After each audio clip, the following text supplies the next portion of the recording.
ஒரு கட்டு பாலக்கு தொக்கு வைக்கிறதுக்கு நல்லா காரஞ்சாரமான பாலக்கு தொக்கு, ஒரு 3 வெங்காயம், நல்ல பாலக்கை கழுவி வச்சுருக்கிறது கட் பண்ணி எடுக்கணும். பச்சை மிளகா ஒரு 10-15 பச்சை மிளகா, ஒரு பூண்டு, ஒரு தக்காளி, தேவையான அளவு உப்பு, தேவையான அளவு எண்ணெய், மசாலா என்ன சேர்க்க சொல்லுது.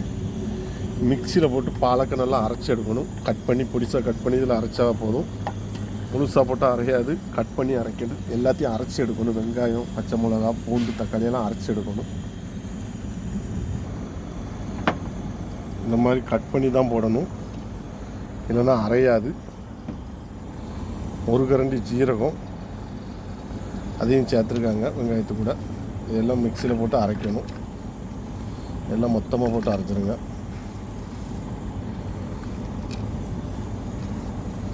ஜீரகம் சேர்த்துருக்காங்க, அப்போ தான் அரைப்படும்.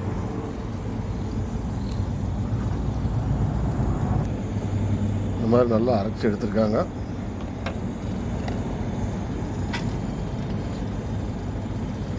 தக்காளியை கட் பண்ணி அரைக்கணும்.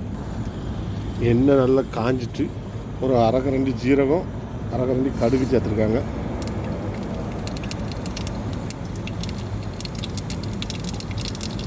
இப்போ அரைச்சி வச்ச வெங்காயத்தை சேர்த்துருக்காங்க.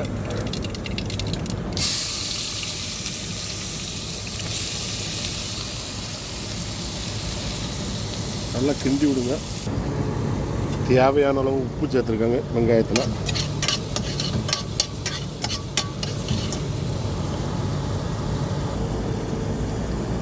மிக்சியில் அரைச்சி வச்சுருக்க பாலக்கை சேர்த்துருக்காங்க. வெங்காயம் நல்லா வதங்கிட்டு நல்லா கிண்டி விடுங்க.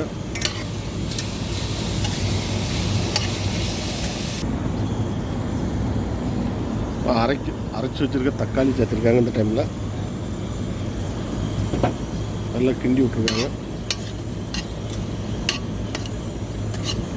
தேவையான மசாலா எடுப்போம். மசாலா 2 ஐட்டம் தான்,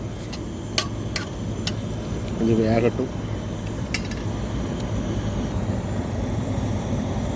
குழம்புத்தூள் 1 கரண்டி, அரை கரண்டி மிளகாத்தூள் சேர்த்துருக்காங்க.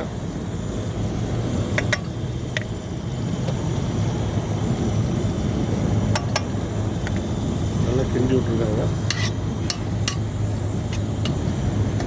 பாலக்கு தொக்கு சாப்பாடு கூட சப்பாத்தி கூட நல்லாயிருக்கும்.